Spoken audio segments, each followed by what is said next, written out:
The diner was called Pop's, and at 11:40 on a Tuesday night, it was the kind of empty that made every sound feel too loud. The buzz of the overhead fluorescents, the low hum of the reach-in cooler behind the counter, the slow, deliberate scratch of a red pen moving across paper. These were the only sounds in the place, and they belonged entirely to the woman in the corner booth, the one underneath the flickering bulb that nobody had bothered to fix in going on 2 years now.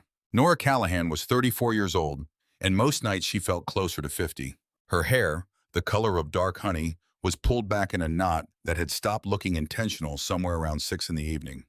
Her cardigan, gray, pilled at the elbows, washed so many times the fabric had gone soft as skin, had a coffee stain on the left cuff she hadn't noticed yet, and probably wouldn't until she was standing in front of her bathroom mirror at midnight. The stack of papers in front of her represented 31 junior year history essays on the causes of the Civil War, and she was on number 14, and number 14 had managed to write 4 full pages without mentioning slavery a single time. She circled a sentence near the bottom of the second page, wrote a question mark in the margin, stared at it. Outside, the street was the quiet of a city neighborhood after midnight. Not peaceful exactly, but exhausted. The kind of quiet that comes when everyone who has somewhere better to be has already gone there. A truck rolled past on the avenue without slowing. Somewhere down the block, a dog barked twice and stopped. Nora picked up her coffee cup, put it back down when she remembered it had gone cold an hour ago. She wasn't here because she wanted to be. She was here because her apartment was 11 minutes away, and if she went home, she would sit at her kitchen table and look at the stack of bills on the counter. The electric bill, the credit card statement, the past due notice from her student loan servicer that she'd been turning face down for 3 days. And the looking would accomplish nothing except making the space between her shoulder blades pull tighter than it already was. She had $41 in her checking account until Friday's paycheck deposited. And $41 was enough to make a person feel the specific weight of exactly how close the edge was without being close enough to do anything about it. So she graded papers at Pop's Diner instead, in the booth under the broken light, drinking coffee that Wanda refilled without being asked and never once charged her for. It was a small kindness, the kind that kept a person upright on the nights when upright felt like the best you could hope for. The bell above the door announced itself with a jangle that cut through the quiet like a stone through still water. Nora didn't look up. She was composing a comment about primary sources in the margin of Essay 14, trying to phrase it in a way that would instruct rather than humiliate.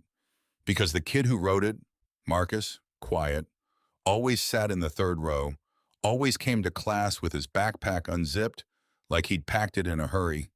Marcus was trying. That mattered more than the result most of the time. She heard the new arrival cross the floor, heard the sound of weight settling into the booth across the aisle, the long, low groan of a vinyl seat registering something substantial, the kind of sound that furniture made when it was doing real work. That was what made her look up. The man filled the entire booth. That was the first and most immediate fact about him. He wasn't merely large in the way that some men were large, tall, broad, taking up more than their share of a room. He was large in the way that made the architecture around him seem provisional, like the booth and the table and the walls of Pop's Diner had been built with a different scale of human being in mind and were only now being asked to accommodate the real thing. He had to angle his shoulders just slightly to settle all the way in. His hands, resting flat on the table, looked like they'd been designed for a heavier-duty world than the one the rest of them were living in. He was wearing a black t-shirt under a leather vest covered in patches. Nora's eyes moved to the large patch across the back before she could stop them. Hell's Riders. The lettering was worn at the edges, faded by sun and weather and what looked like genuine years of use. His arms below the sleeves of the shirt were covered in tattoos. Not the fresh, bright ink of someone young showing off, but the older kind, blue-green at the edges. The kind that had been carried through decades and weather and whatever a life like that accumulated. His beard was gray and trimmed close to his jaw. His hair, also gray, was slicked back under a worn leather cap. He looked at the menu for about 4 seconds, then set it down. When Wanda came over, he ordered without looking up. Whatever was biggest. Burger, fries, the works. Coffee, black.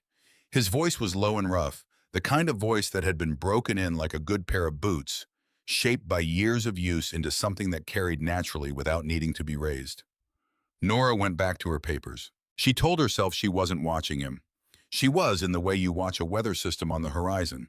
Not because you're afraid exactly, but because something in your animal brain understands that large moving things deserve attention even when they seem to be heading the other direction.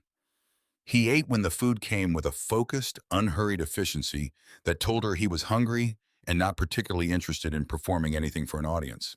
His eyes moved occasionally to the window, to the parking lot, to the dark street beyond the glass. Even eating a burger at midnight in an empty diner, some part of him was tracking exits. Nora noticed that. She filed it away in the part of her brain that had spent 11 years reading rooms full of teenagers and learning which kind of stillness was calm and which kind was something else entirely. This was the second kind, she decided. Not threatening, just watchful.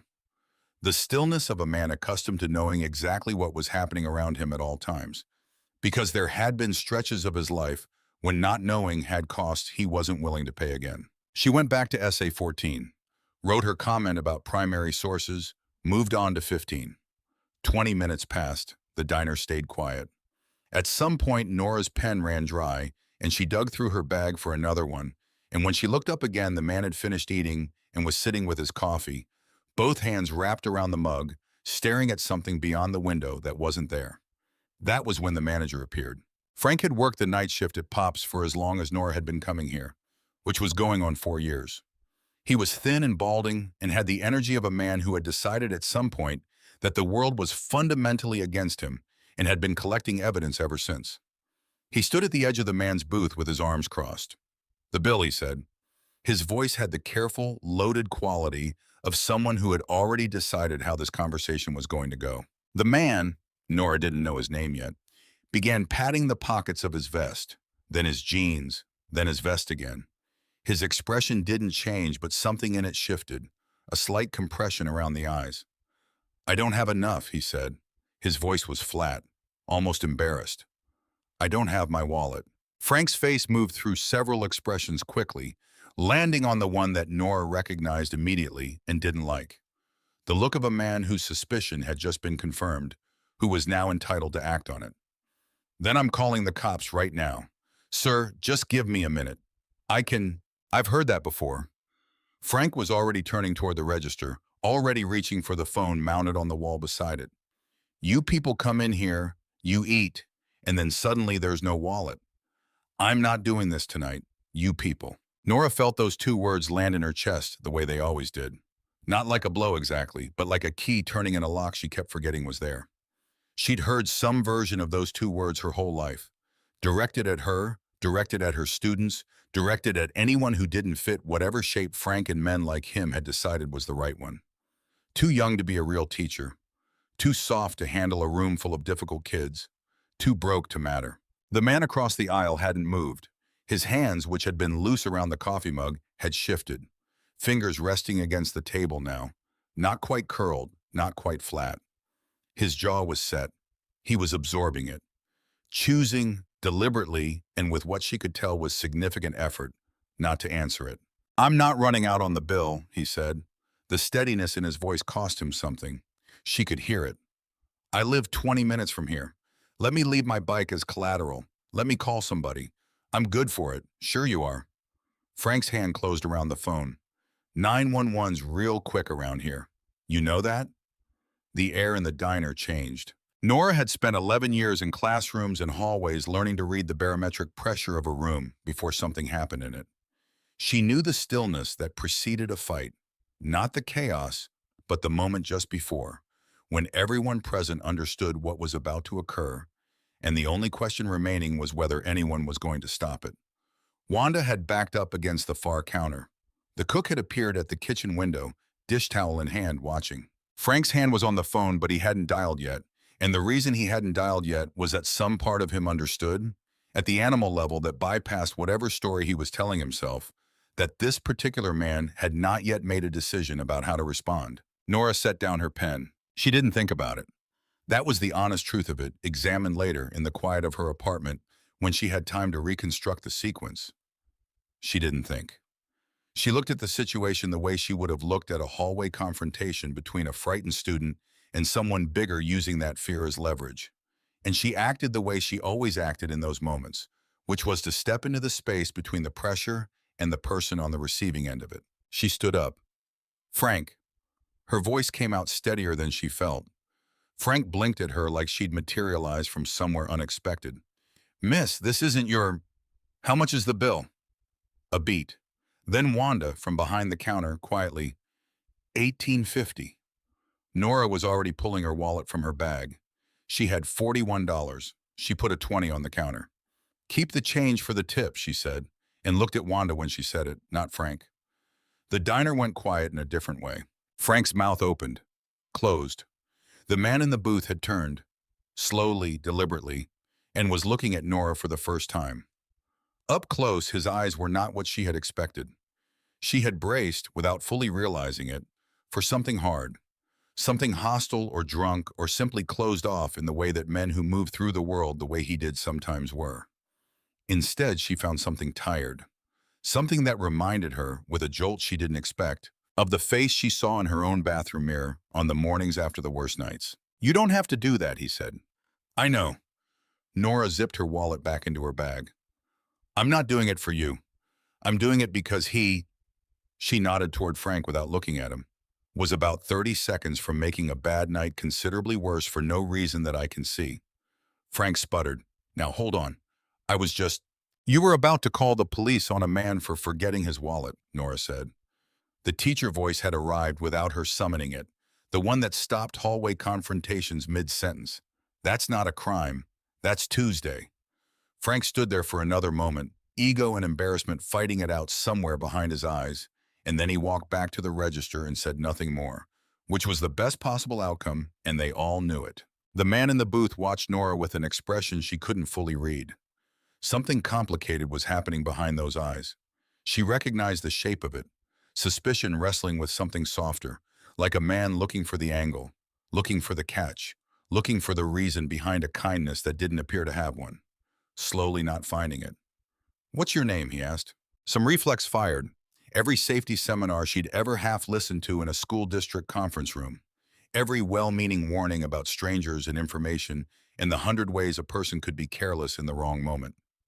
But she was tired, and it was nearly midnight, and she had 16 more essays to grade and rent due in 8 days, and none of that was more important than the simple fact that she had just done something honest, and this man was asking her name. Nora, she said. Nora Callahan. He nodded slowly. The way a person nods when they're filing something somewhere permanent rather than just hearing it. Boone Mercer. She almost smiled at that. Boone. It was the kind of name that belonged to a specific kind of man. Not the kind of name you picked off a list, but the kind that accumulated, that got given and stuck because it fit.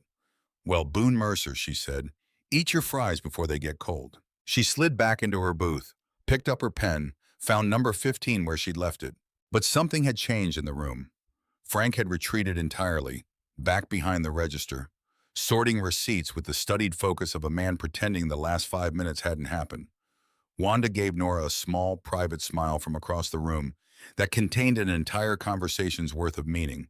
And Boone Mercer sat very still in his booth, and Nora could feel, without looking, that he was watching her. Not in a way that made her uncomfortable, in a way that felt more like assessment.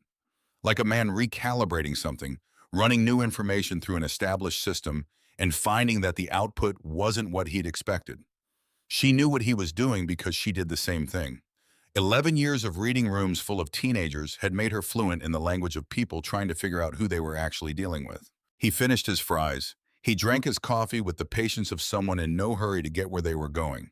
Or perhaps someone who needed a few extra minutes in a warm, lit room before heading back out into whatever the night held for them. He watched her work, watched her circle sentences and scrawl in margins, and rub her eyes when she thought no one was paying attention. Watch the exhaustion of someone carrying more than they let on. Not dramatically, not as a performance, but in the small unconscious ways a body shows its weight when it thinks it's alone. When he finally stood to leave, he paused at the edge of her booth.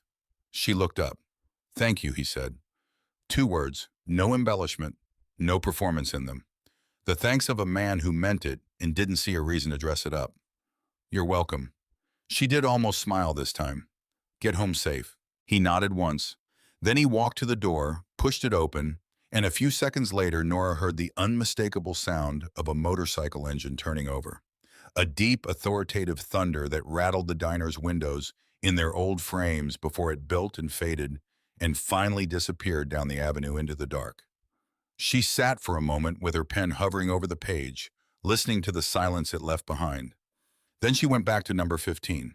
She had no way of knowing, sitting in that corner booth under the flickering bulb with the cold coffee and the stack of unfinished essays, that the man who had just ridden off into the Tuesday night was not the kind of man who let kindness pass without accounting for it.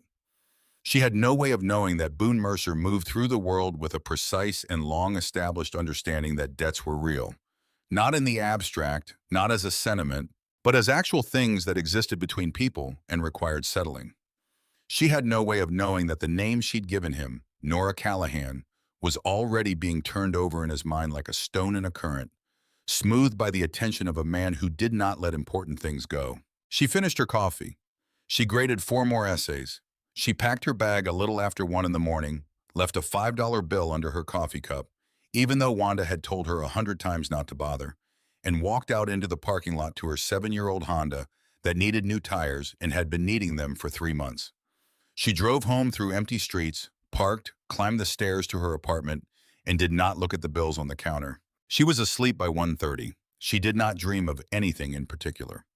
Across the city, in a converted warehouse on the industrial side of the east side, with motion lights and chain-link fencing and 40 bikes lined up in organized rows outside, Boone Mercer pulled into the lot and cut his engine and sat for a moment in the sudden quiet. He was thinking about a woman with dark honey hair and a coffee-stained cardigan and $41 in her wallet, who had stood up in a diner at midnight for a stranger she had no reason to help. He was thinking about how she'd done it. Not with drama, not with anger, though the anger was in there. He'd heard it in the precision of her voice when she'd shut Frank down, the way a person gets precise when they're containing something larger. She'd done it the way people do things when it's simply who they are, without calculation, without pause. The same way you catch a glass that's falling off a table. Not because you decided to, but because your body already knows what needs to happen before your mind has finished the conversation. He knew that kind of person, had known very few of them in 30 years of writing. Inside the clubhouse, the bar in the corner was still serving the brothers who hadn't turned in yet. Garrett was one of them, the chapter's sergeant-at-arms, a man broader than Boone if not quite as tall, with a beard that had given up on being any particular color and settled for gray-silver, and a patience that came from having seen most things at least once. He looked up when Boone came in. "You're back late," got held up. Boone pulled out a stool and sat. "Forgot my wallet at a diner on Clement. Manager was going to call the cops." Garrett set his beer down slowly. He'd ridden with Boone going on 22 years. He knew that flat quality in his brother's voice, the one that meant something had gotten under his skin and wasn't planning to come out on its own. "And? Woman paid my bill." Boone stared at the bar top. School teacher. Looked like she hadn't slept right in a month. Had, and here he paused in the way a person pauses when a fact strikes him as significant rather than incidental, $41 to last her until Friday. She put 20 of it down for an 1850 tab without blinking. Garrett was quiet, watching. "Didn't ask for anything back," Boone said. "Didn't want my name at first, just looked at what was happening and stepped in front of it." "What's her name?" "Nora Callahan." Boone already had his phone out. "She teaches at Roosevelt High. East Side." Garrett's expression shifted. "Roosevelt. That's King's territory. Has been for a couple of years now, from what I hear." "Yeah." Boone's jaw tightened. "That's what I'm about to find out." What followed was 2 hours of the kind of quiet, methodical information gathering that Boone Mercer was very good at. He had a cousin who worked dispatch for the city and owed him a favor going back 4 years.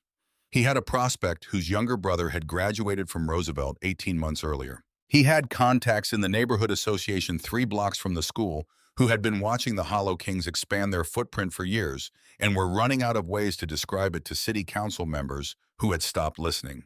By 3 in the morning, Boone Mercer knew more about Nora Callahan than she probably would have been comfortable with, and he knew more about Roosevelt High School than the district superintendent appeared to. He knew Nora had been teaching there for 6 years.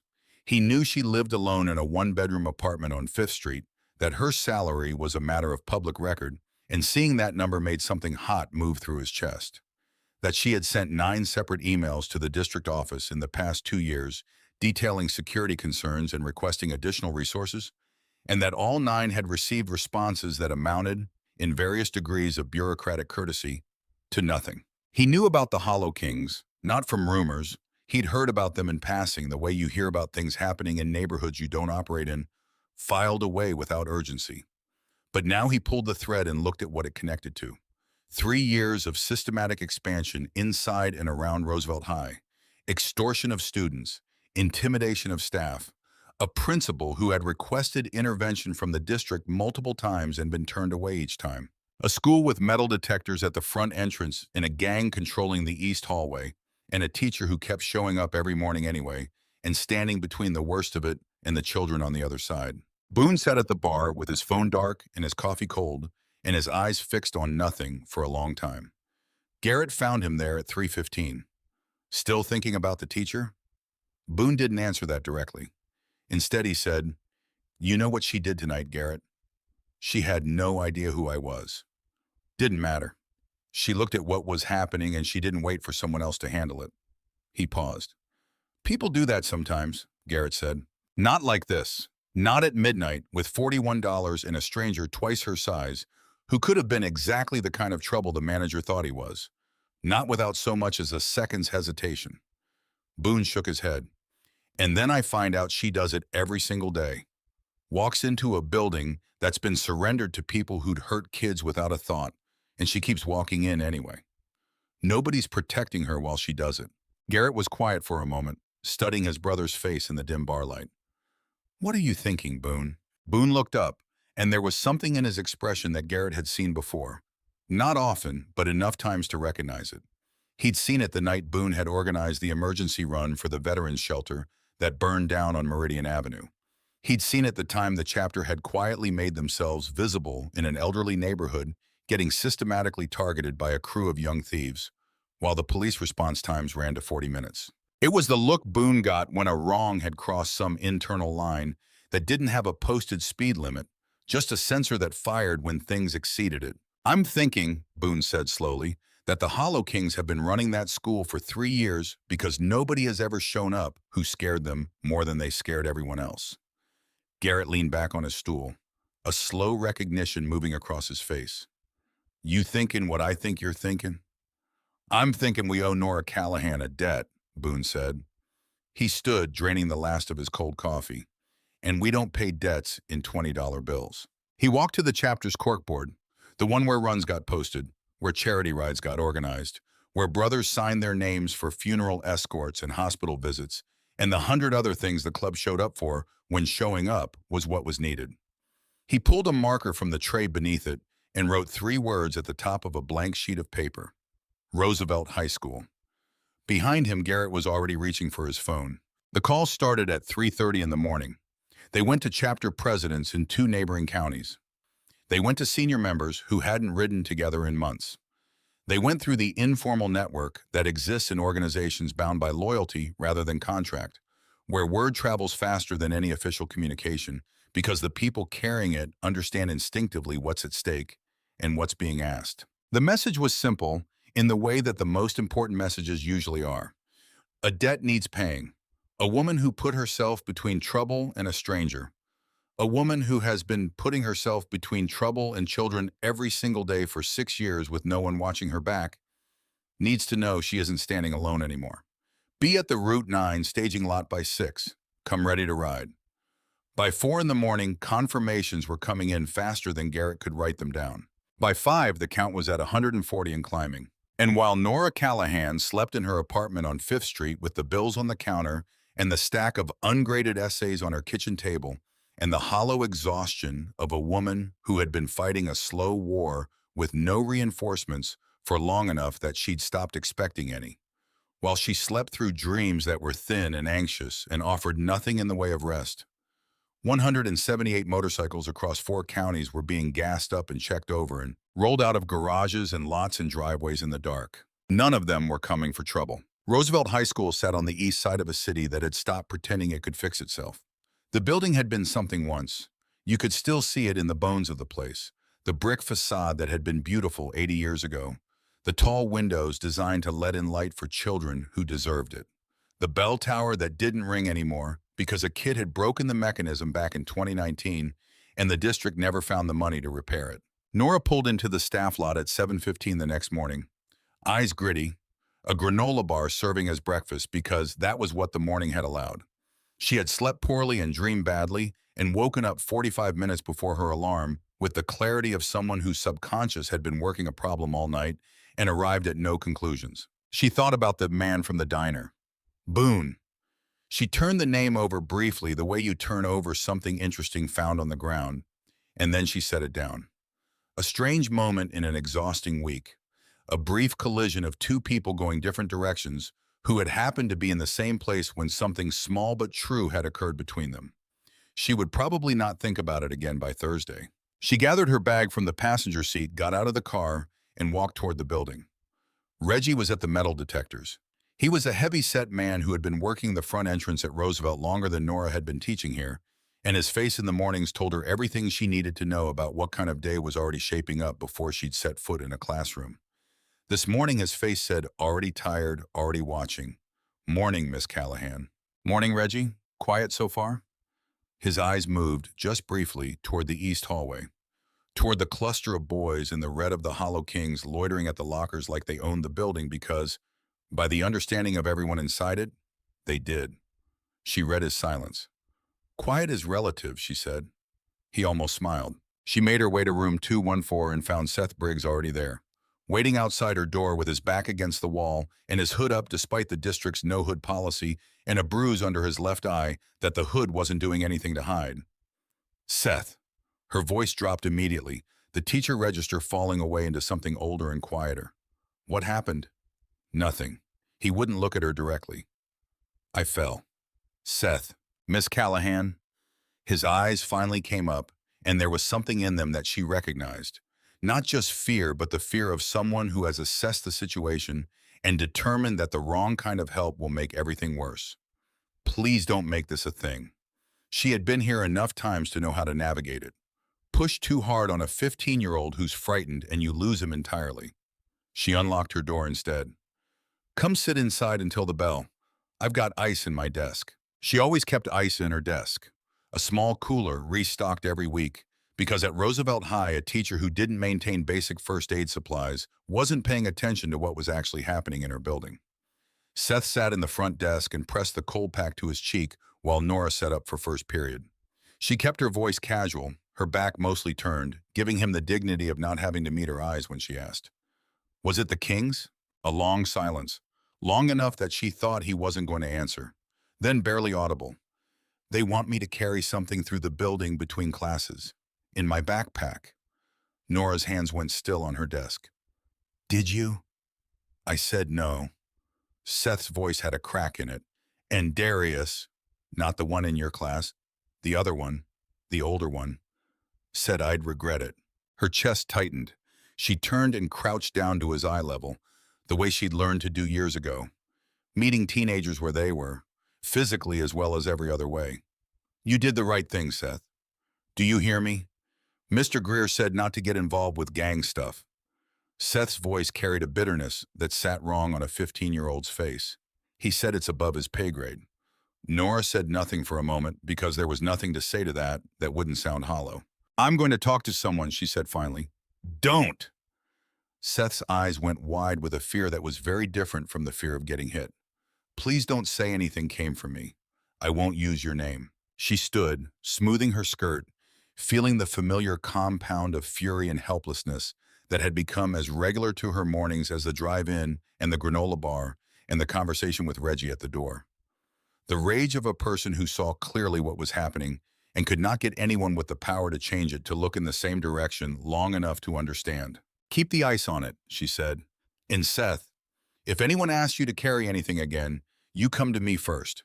Not after. Before." The bell rang.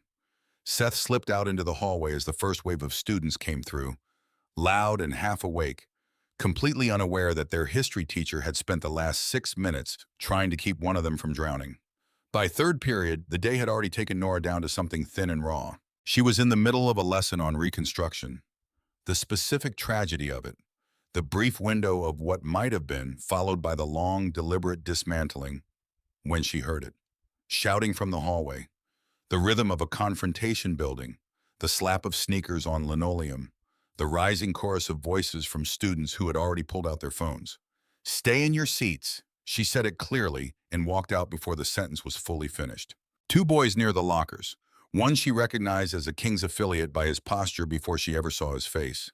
The other a sophomore named Aaron, who she had taught the previous year, backed against the metal with his hands up. The King's boy was saying something low and mean about a bag, about the last time he was going to ask. Nora stepped directly between them. It was not a decision. It was the same thing it had been at Pop's diner the night before. A body that already knew what to do before the mind had finished the discussion. "Class is in session," she said, her voice carrying the authority she had spent 11 years building and deploying in exactly these moments. "Both of you. Names now." The King's boy's eyes were hard, performing something for the crowd of phones. "Miss Callahan, this ain't your business." "It became my business the second it happened in my hallway," she said. "You can walk away right now, or I walk you to Mr. Greer's office myself. Your choice." A long beat. The phone stayed up. The crowd watched. The boy spat, near her feet, not on her, a calibrated insult that stopped just short of requiring a direct response, and walked away muttering something she chose not to hear clearly. Aaron exhaled like he'd been holding it since Tuesday. "Thank you, Miss Callahan." "Go to class, Aaron." She walked back into her room with her voice steady and her hands shaking, and she pressed them flat against her thighs so her students wouldn't see. The lesson continued. Reconstruction. The brief window. The long dismantling. That afternoon, she cornered Principal Greer between his second and third meetings of the day. She told him about Seth Briggs's eye. She told him about what Seth had been asked to carry. She told him about the hallway confrontation in third period and the one she'd heard about secondhand in fifth. She told him what she had been telling him, in various forms, for 2 years. "We need more security," she said. "We need real intervention.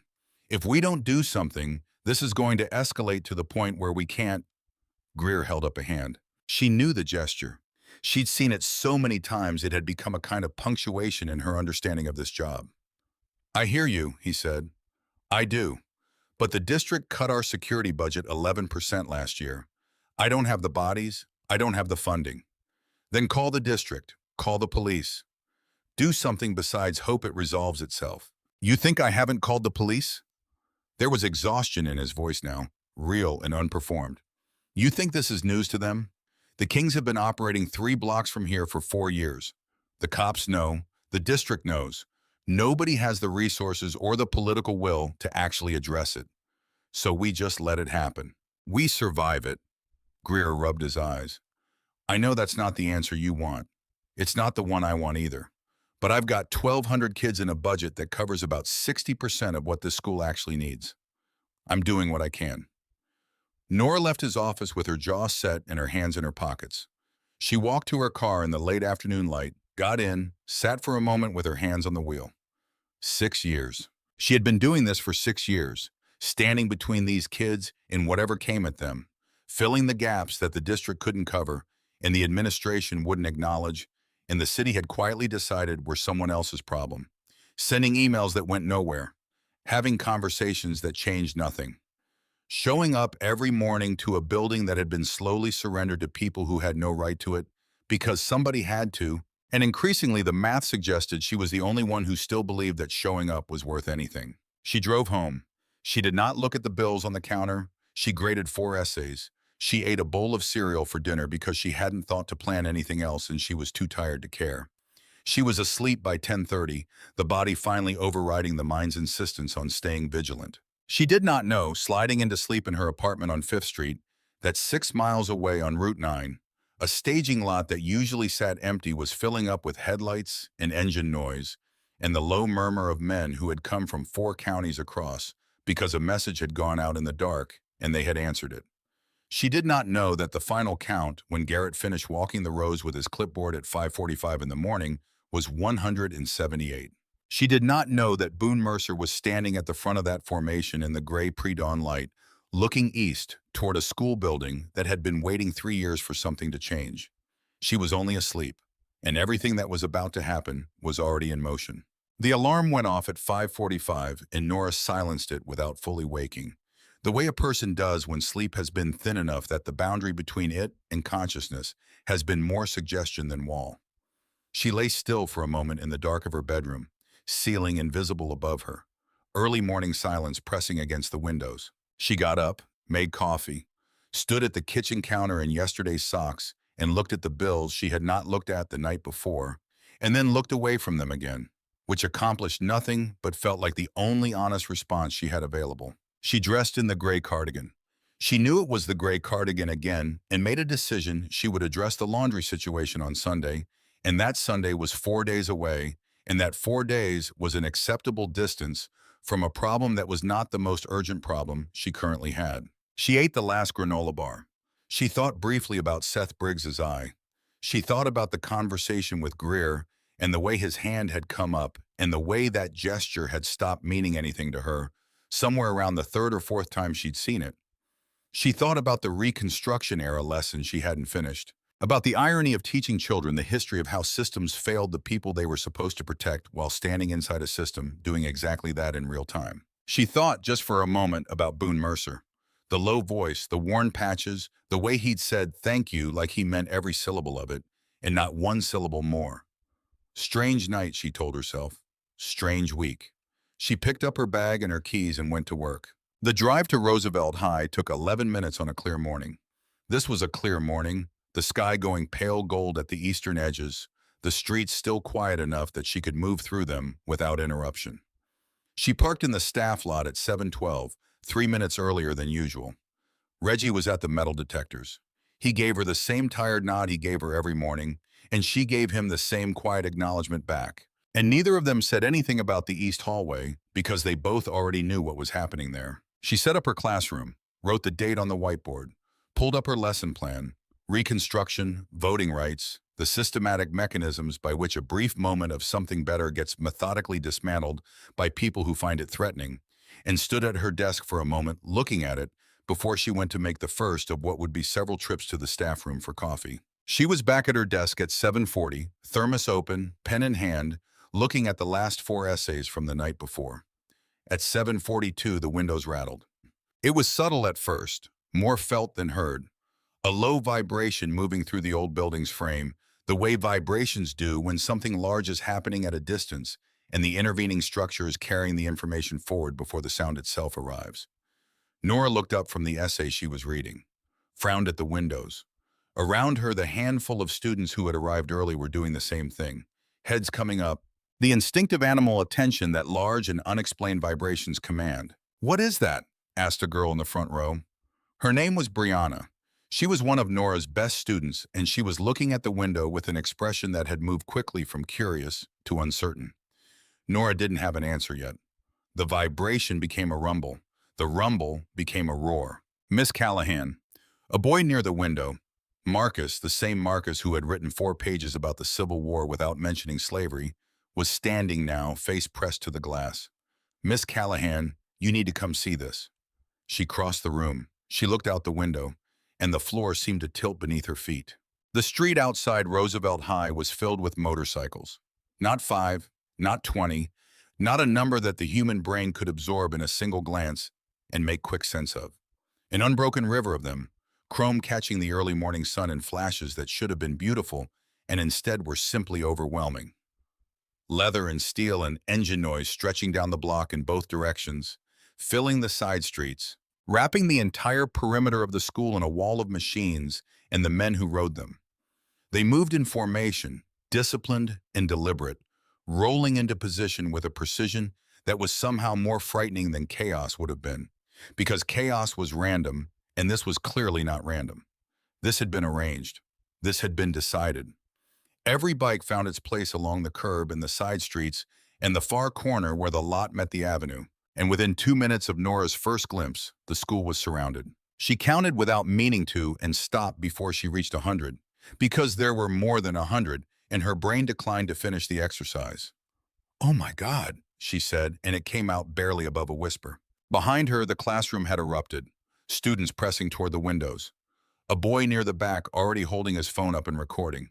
A girl near the door making a sound that was somewhere between a gasp and a scream.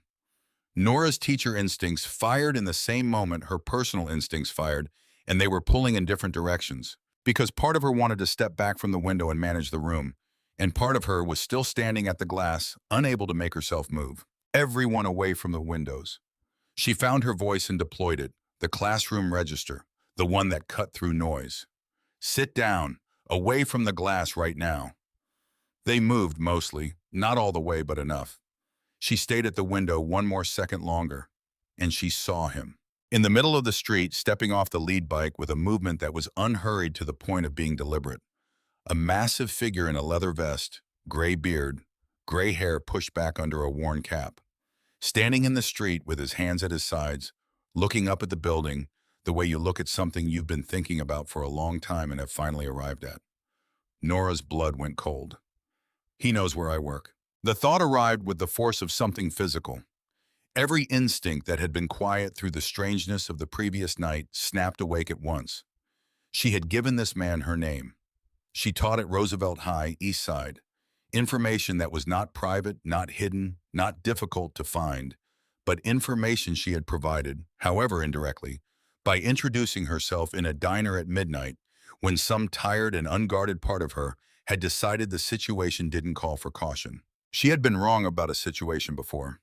Her mind was moving fast now, assembling possibilities she didn't want to assemble, running through the ways that a moment of simple decency could be the thing that opened a door to something she hadn't intended and couldn't close. She looked at Boone Mercer standing in the street below with 178 motorcycles arranged behind him, and she felt, for the first time since the diner, genuinely afraid. The intercom fired overhead without warning. Attention all staff and students. We are initiating a precautionary lockdown effective immediately. Please secure your classrooms and remain inside.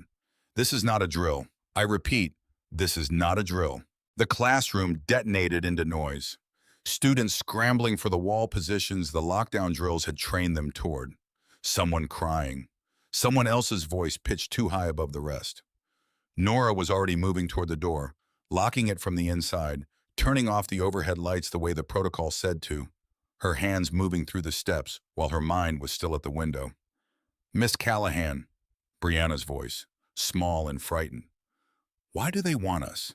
They don't want us, Nora said, and she said it with a certainty she was manufacturing in real time. Stay against the wall, keep away from the windows. In the hallway beyond her locked door, she could hear it. The disintegration of a normal school morning into something else entirely. Lockers slamming, teachers calling for order. Principal Greer's voice somewhere distant and strained coming over the intercom a second time to remind students to stay in their classrooms. His voice carrying the quality of a man who had prepared for many scenarios and had not prepared for this one. Down the hall she knew, in the east hallway, the King's Corner had gone quiet in a different way. She couldn't see it, but she knew it the way she knew things about this building after 6 years. The silence in that part of the school would not be the silence of frightened students pressing against walls. It would be the silence of people calculating. The classroom phone rang. The old beige intercom handset on the wall by the door, the one that activated maybe twice a month and usually only for genuine emergencies. Nora crossed the room and lifted it. Every pair of eyes in the room tracked her. This is Callahan. The voice on the other end was Greer's secretary, and it was pitched 3 notes higher than usual. Miss Callahan, Principal Greer needs you in the front office right away. Nora gripped the receiver. Why? He says, a pause, briefer than a breath. He says they're asking for you. The bikers. They're asking for you by name. The room went utterly silent. Not the managed silence of children following instructions, but the involuntary silence of a group of people who had all just heard the same thing and were waiting to find out what it meant. 20 pairs of teenage eyes fixed on Nora's face, reading every micro-expression she failed to suppress. She set the phone down carefully. Mrs. Alvarez is in the room 2 doors down, she told her class. Her voice was steady. If you need anything, you knock on the wall. Nobody leaves this room. Those are my instructions, and they stand until I get back. She walked out into the empty hallway and heard the lock click behind her. The corridor was wrong in the way that familiar spaces go wrong when the living current that normally runs through them has been cut off. Roosevelt High without students in motion was a different place. The same linoleum, the same banks of lockers, the same overhead lights that buzzed slightly on the west end of the second floor, but all of it stripped of the noise and movement that made it itself, reduced to a collection of surfaces. Nora walked toward the front of the building. She was running the math in her head, trying to find the configuration of facts that produced something other than the worst interpretation. Boone Mercer had seemed, what? Decent, tired, grateful in a way that had felt real rather than performed. A man who paid his debts. She had read that about him in the short minutes of their exchange and had believed it. But she had believed things about people before and been wrong before. She pushed through the door to the front office. Greer was standing at his window, phone in one hand, the other pressed flat against the glass like he needed the support. His color was off, the pale, clammy tone of a man whose body had decided that the current situation warranted shutting down non-essential operations. 3 members of the front office staff were clustered near the far wall at varying stages of contained panic. "Miss Callahan," Greer said, his voice tighter than she'd ever heard it. "There's a man outside, big leather vest. Says his name is Boone Mercer. He's telling the officers he's here to see you. Specifically." "How many officers?" Greer's jaw worked. "6 units so far. More on the way." Through the front office windows, she could see the street. Officers positioned at the edge of the bike formation, radios going, hands hovering in the way that hands hover when their owners have not yet made a decision but are ready to move in any direction. And beyond them, the wall of motorcycles and men, still disciplined, still quiet, still demonstrating through their collective stillness that whatever this was, it was being controlled by people who knew exactly what they were doing. "They're not moving," Nora said, almost to herself. Greer turned to look at her. "What?" "The bikers." She was studying the formation through the glass. "They're not agitated. Nobody's shouting. Nobody has a weapon out." She paused. "They're just standing there. They're surrounding a school with 178 motorcycles," Greer said, and his voice had cracked somewhere in the middle of the number. "Forgive me if standing there doesn't feel reassuring." A young officer pushed through the front doors. He was breathing slightly faster than the situation objectively required, and his eyes scanned the office until they found Nora. "Ma'am, are you Nora Callahan?" "Yes. The man outside is requesting to speak with you directly. He says it's important. He says—" The officer paused, his expression doing the work of communicating that he was aware of how the next words were going to sound.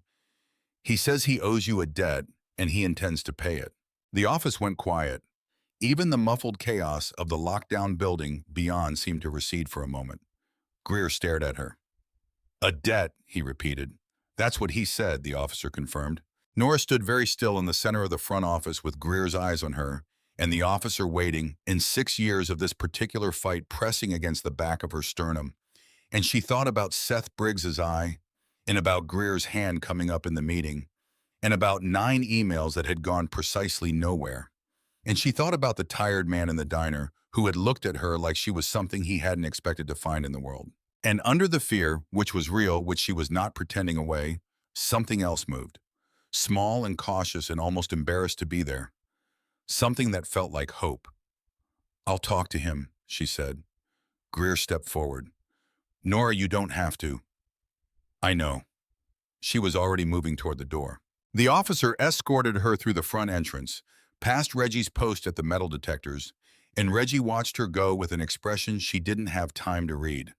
Past windows full of faces, students and teachers pressed to the glass in every classroom she could see, watching their history teacher walk across the lobby toward the front doors, watching her like she was about to do something irreversible. She pushed through the doors and morning light fell across the entrance steps, and she walked down them and into the most surreal moment of her 34 years. The street had a sound.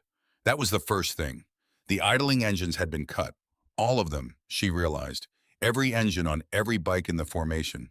Silence arrived by collective decision, and what remained was the ambient noise of the neighborhood. A distant siren, wind moving through the trees at the end of the block. The sound of the building behind her with its fear held inside it. Boone Mercer was already walking toward her. He was bigger in daylight than he had been in the dim yellow interior of Pop's diner, or perhaps it was the open air that made the scale of him more apparent. He walked the way he had eaten, without urgency, without performance, The movement of a man who had decided exactly what he was doing and had no need to signal it. He stopped a few feet away. Nora, he said. Just her name, the way you say the name of someone you've known a while. Boone. She was surprised by how level her voice came out. Her pulse was a physical thing, hammering in her throat. She held it. You want to tell me why there are 178 motorcycles outside my school? A man just behind and to Boone's right, broad gray-silver beard, watchful eyes, said quietly, 178.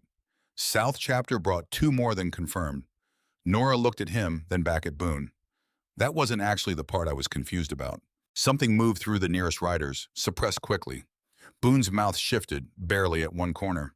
Nobody here is going to hurt anybody, he said, and his voice carried, pitched intentionally for the officers nearby, and the windows full of faces above them, a statement being made to a larger audience than just her.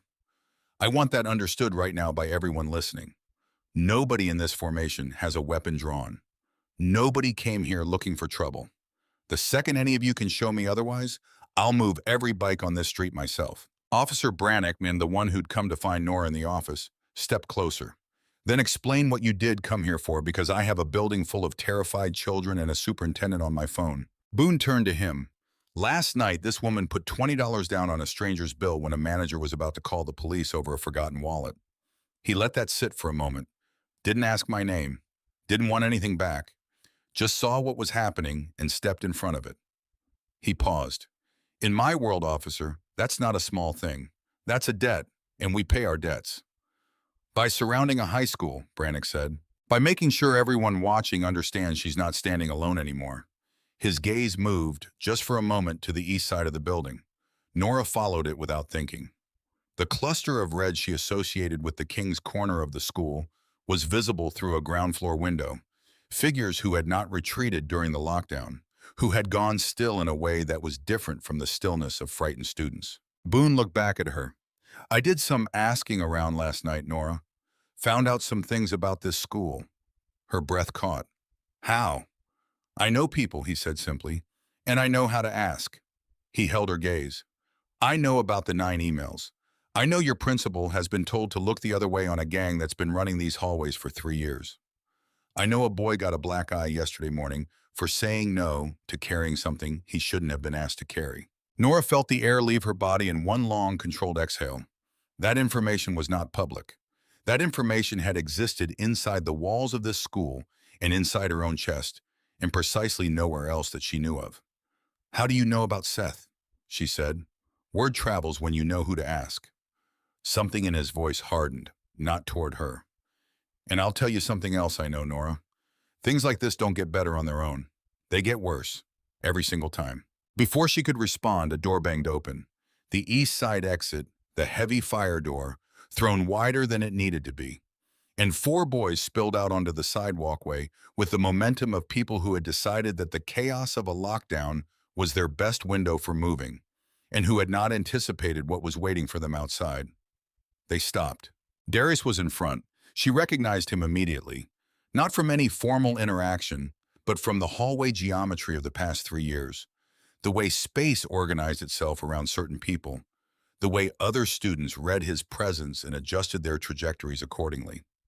He was maybe 19, and his face in this moment was doing something complicated and involuntary, running through surprise and calculation and something adjacent to fear before settling on the performance of neither. He looked at the formation, at the rows of bikes and leather and men who had clearly been awake since before dawn to be here.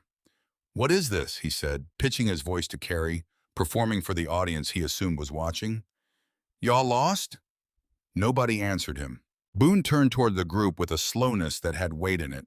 He moved to stand where he could be seen clearly from both directions, equidistant between Nora and the 4 boys. When he spoke, his voice was not raised. He did not need to raise it. Darius, he said. The boy's bravado cracked, just at the edges. The crack of hearing a stranger say your name in a voice that contains no question about whether it has the right. How do you know? Same way I know about Seth Briggs's eye. Same way I know about the backpack and what you asked him to carry. Boone's gaze moved across all 4 of them without rushing. You've been running these hallways for 3 years. You built something here off fear in the absence of anything bigger than you. He let the pause do its work. Take a look around you. He didn't gesture. He didn't need to. The four boys were already looking, already seeing it.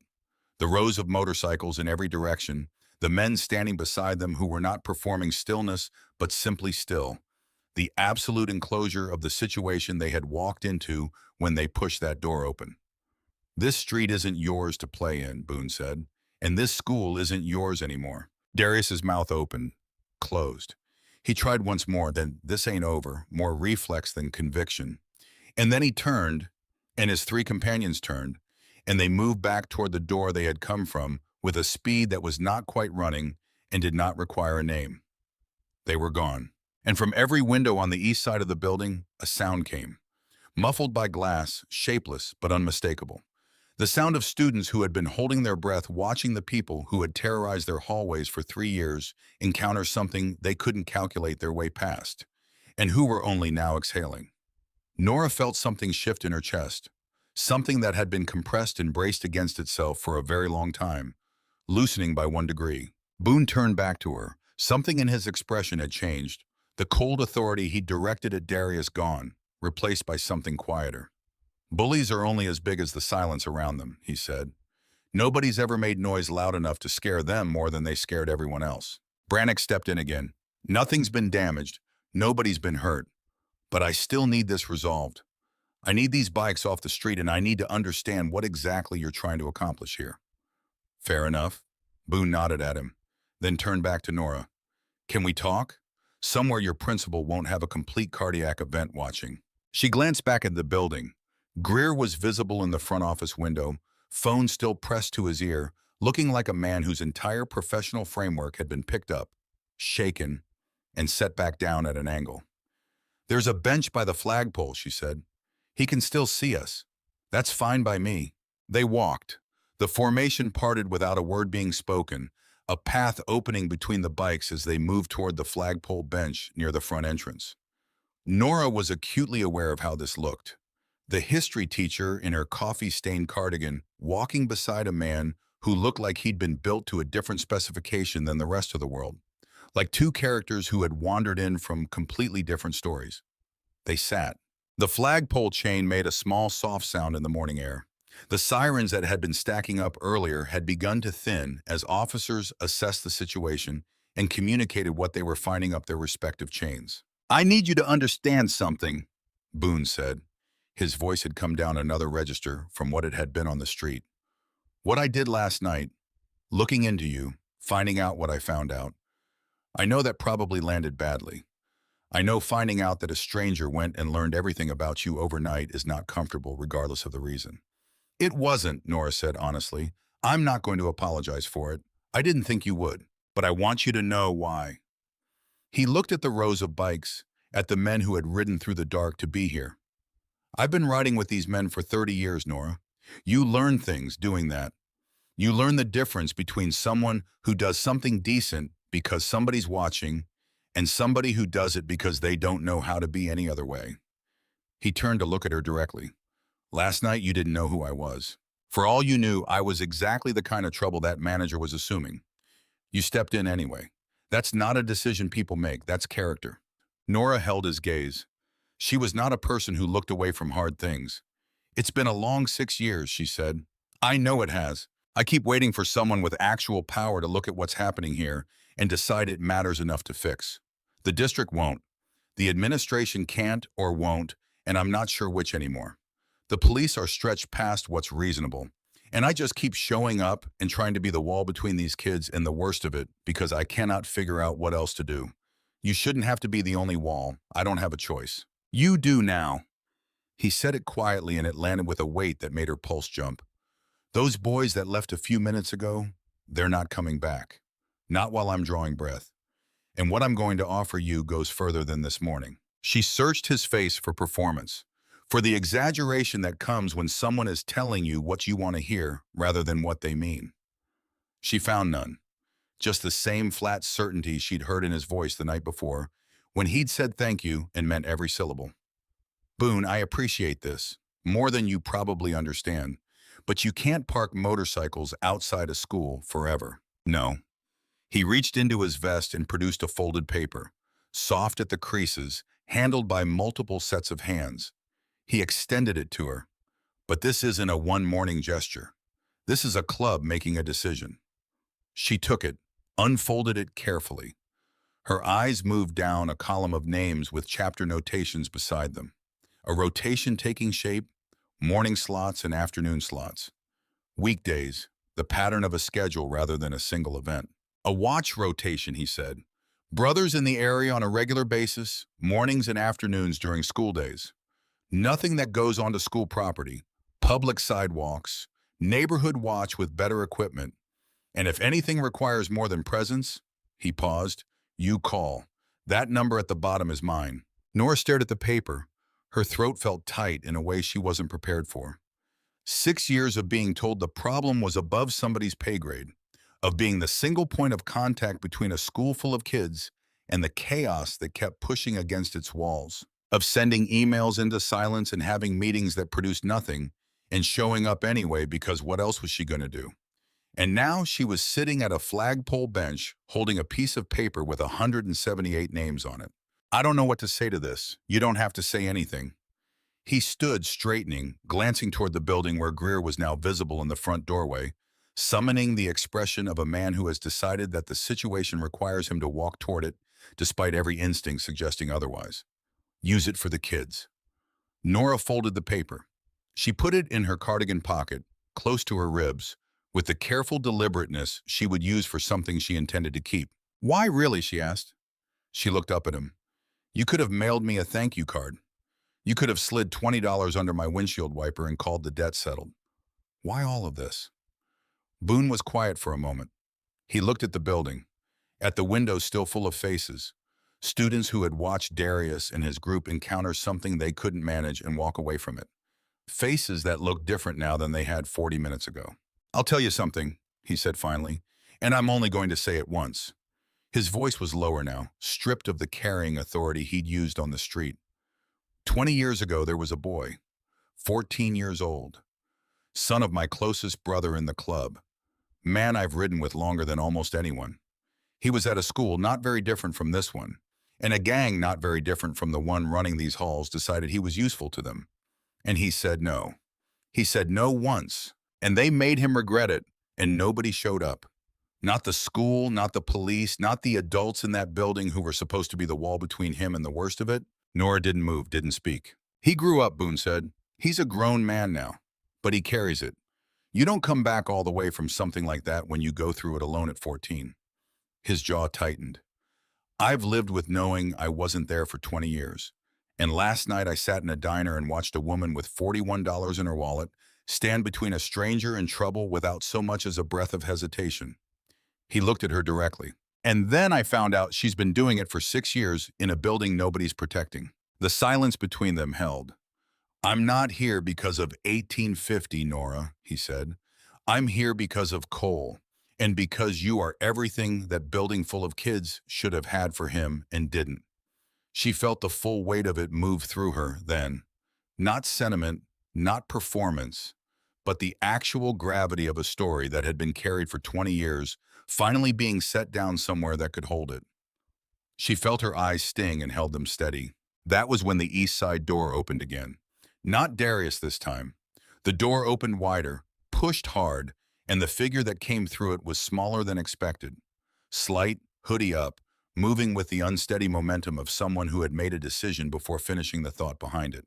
Seth Briggs walked across the side lawn in the morning sunlight, and his face was a map of everything that fear looked like when it had been lived in long enough to become familiar, and he kept walking anyway. Nora was on her feet before she understood she'd stood up.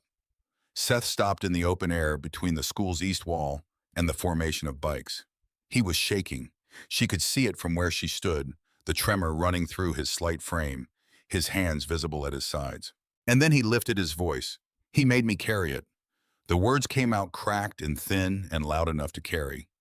His eyes were fixed on the middle distance, not on any single person, the way people look when they've decided to speak a truth into open air rather than at a specific audience. He made me carry stuff through the cafeteria last month, and he said if I told anyone he'd hurt my sister. The street went silent. Nora was already moving across the grass toward him. Seth's voice broke on the last word, but he did not stop.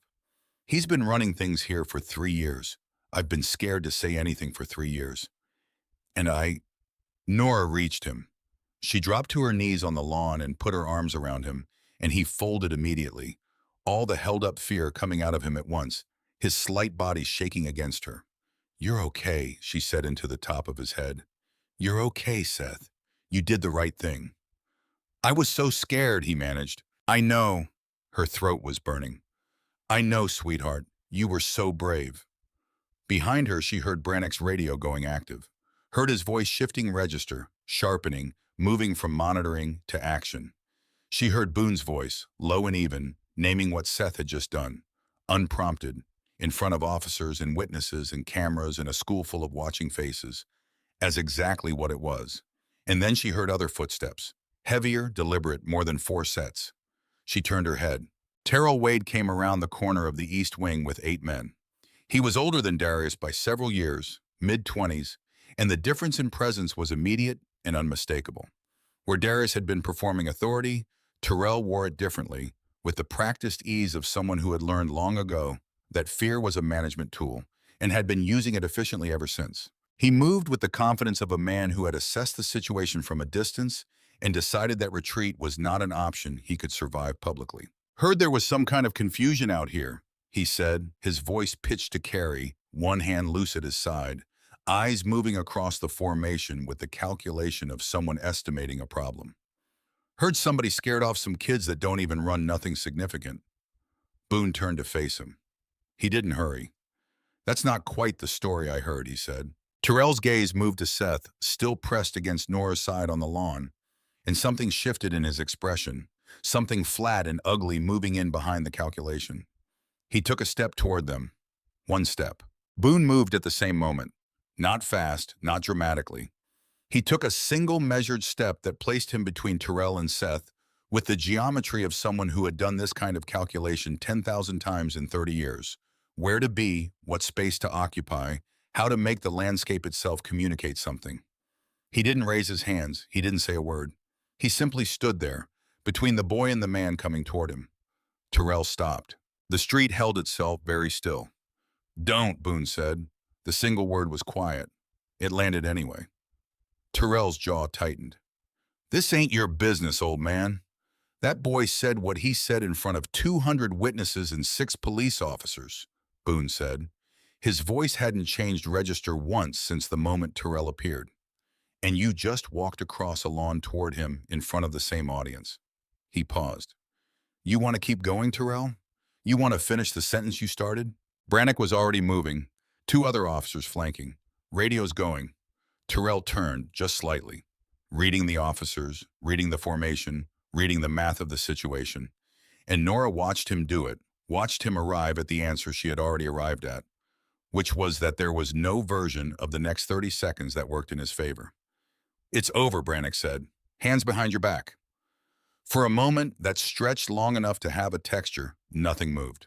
Then Terrell's hands came up and back, and the cuffs went on, and the men who had come with him dissolved in every available direction, and Seth Briggs made a sound against Nora's shoulder that wasn't a word, just a long, slow release of air, the sound a person makes when something they have been bracing against for a very long time finally stops pressing.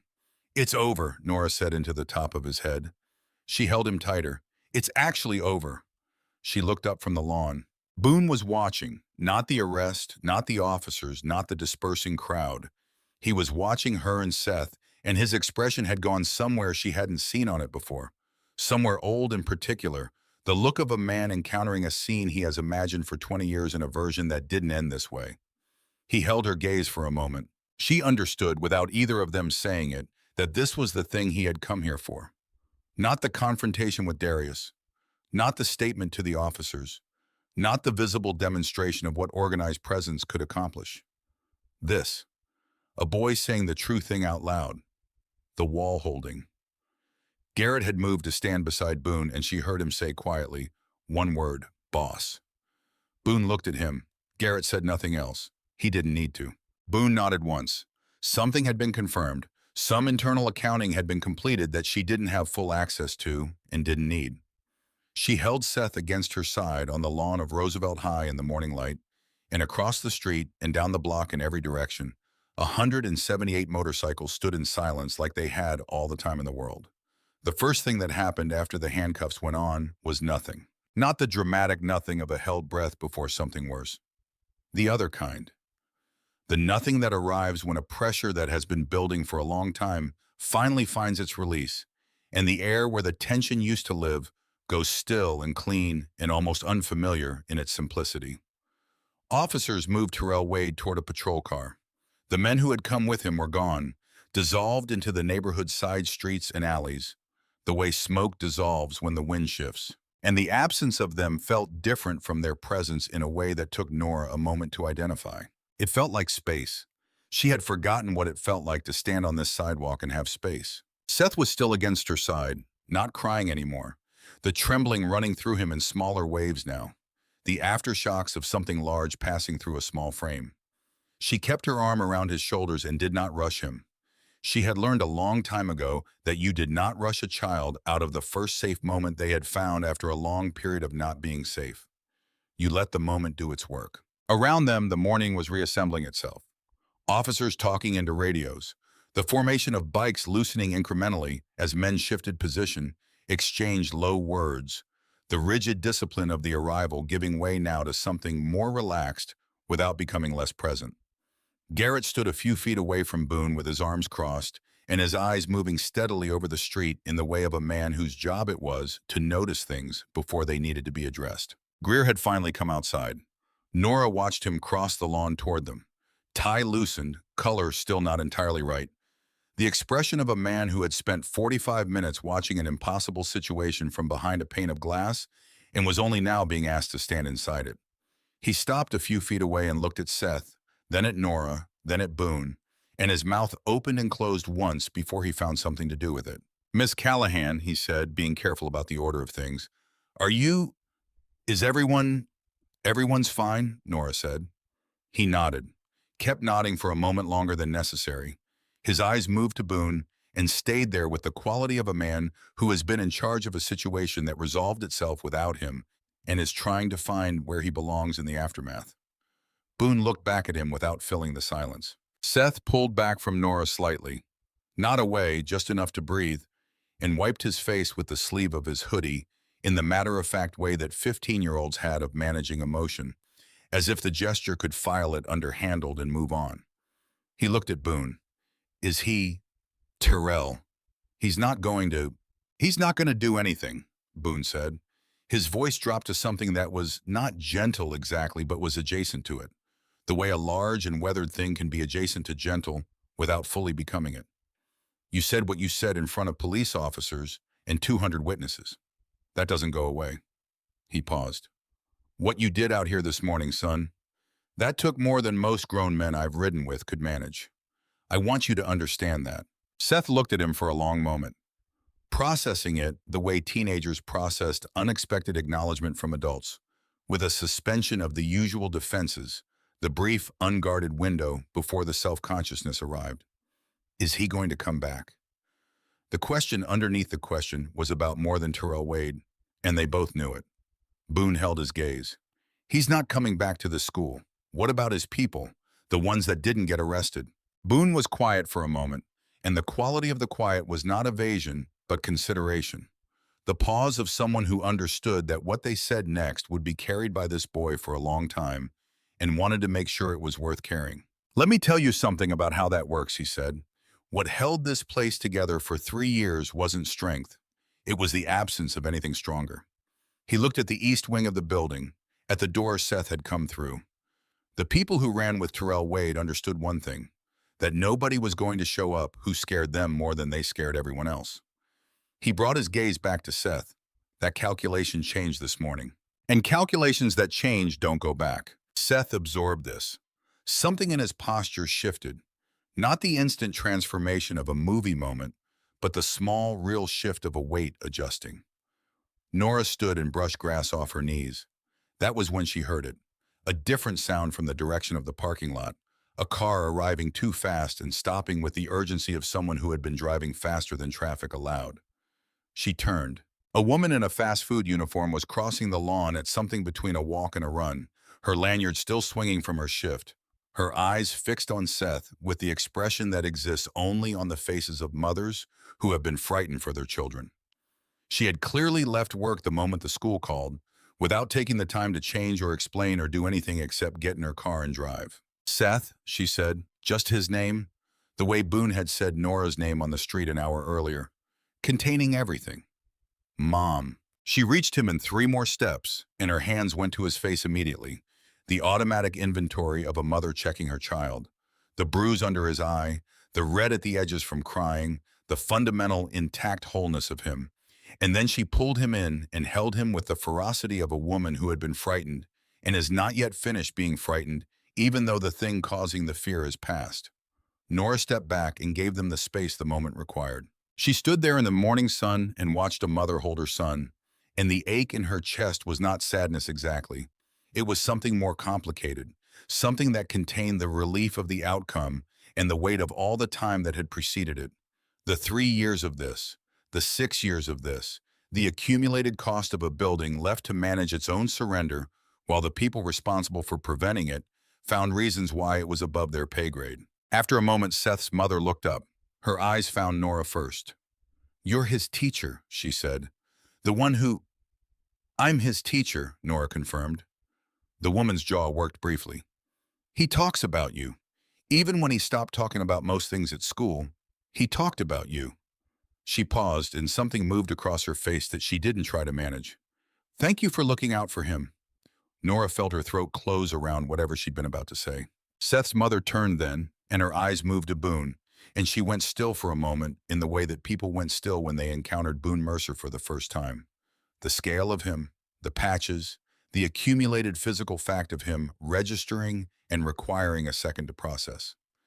Then she crossed the grass in 4 quick steps and put her arms around his middle. He was twice her width, and she barely reached his chest, and she held on anyway, her shoulders shaking with the release of everything she'd been holding since the phone rang.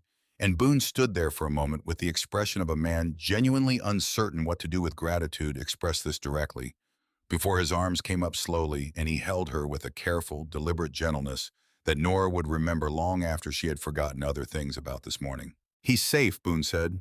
His voice was rough, his jaw was set. "I promise you that." She pulled back after a moment and looked up at him with wet eyes and did not say anything, which was its own kind of eloquence. Garrett, who had drifted within earshot, looked at the ground and cleared his throat. Nora looked at Boone over Seth's mother's head and found him already looking at her. Something moved between them in that look that didn't have a name, the acknowledgement of something witnessed together, something that could not have been predicted from where they had both been standing 48 hours earlier. Greer had been hovering at the edge of the scene with the expression of a man slowly recalibrating his understanding of an entire professional situation. He stepped forward now, carefully, in the way a person approaches something they don't want to disturb. "Mr. Mercer," his voice was contained. "I've been at this school for 11 years. What I watched happen on this street this morning—" He stopped, started again. "I've requested intervention from every appropriate authority 3 separate times this year. 3 times. And nothing." Boone looked at him with a steadiness that didn't rush to fill the silence. "Because you were asking the wrong people," he said. Simply. Not as an indictment, just as a fact. Greer absorbed that. He looked at Nora and something shifted in his expression that she had not seen on his face before. Not the managed blankness of a man deflecting inconvenient truths, but something less armored. "Miss Callahan," his voice had changed register. "I owe you an apology, a significant and overdue one." Nora looked at him. She had imagined in the abstract way that people imagine the acknowledgments they have been waiting for.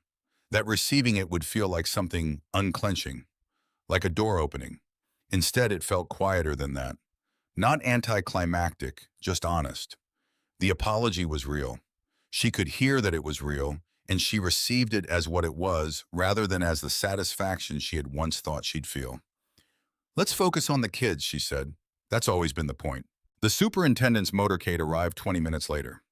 2 cars, a district communications aide walking ahead of them, with the expression of someone managing a situation for which no template exists, and behind her, Dr. Aldridge herself, the superintendent of schools, a sharp-eyed woman in her early 60s who had the quality of someone who had navigated difficult rooms for long enough that her first instinct in any situation was assessment rather than reaction. She took in the street, the bikes, the police tape cordoning a section near the front entrance for procedural purposes, the cluster of officers still managing the perimeter, the patrol car that had taken Terrell Wade away 20 minutes earlier.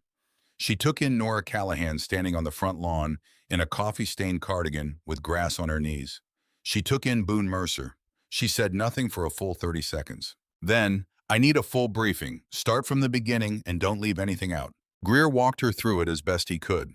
Nora watched Dr. Aldridge's face as the story accumulated.